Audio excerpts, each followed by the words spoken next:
Kantor Wilayah Direktorat Jenderal Pajak Provinsi Kepulauan Riau kembali mengungkap perkara perpajakan senilai 6 miliar rupiah lebih yang dilakukan oleh Direktur CVRP di Kabupaten Bintan.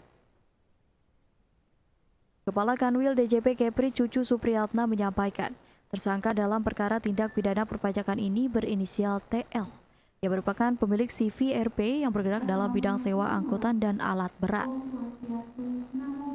Cucu menerangkan, tersangka TL dinilai dengan sengaja tidak menyampaikan surat pemberitahuan tahunan pajak penghasilan badan untuk tahun pajak 2016 hingga 2019, serta tidak menyampaikan SPT masa PPN Januari 2016 sampai Desember 2019.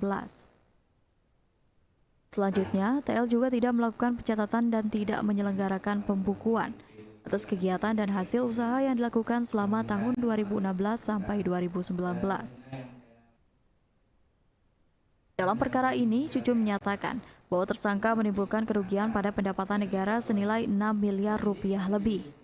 Untuk mengganti kerugian pada pendapatan negara tersebut, penyidik telah melakukan penyitaan sebuah rumah milik tersangka, serta melakukan aset tracing terhadap harta-harta lainnya yang kemungkinan masih dimiliki oleh tersangka atau keluarganya.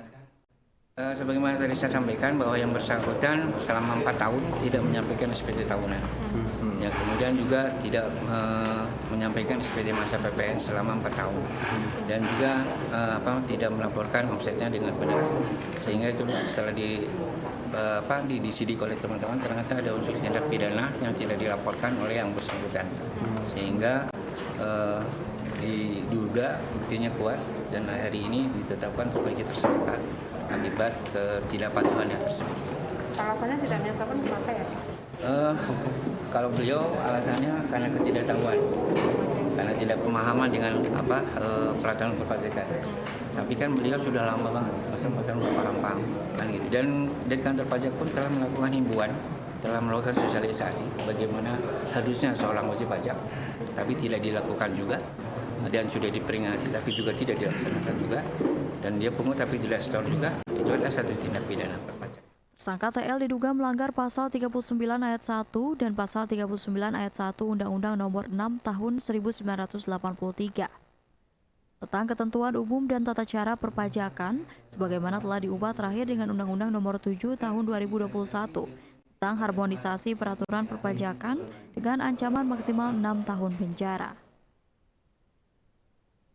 Atas pengungkapan kasus ini, Kantor Wilayah Direktorat Jenderal Pajak Kepri berharap dapat menjadi perhatian dan peringatan kepada seluruh wajib pajak agar melaksanakan pemenuhan kewajiban perpajakan, yaitu dengan menghitung, menyetor, dan melaporkan pajak terutang dengan benar, lengkap, dan jelas. Dari Nugraha melaporkan dari Tanjung Pinang.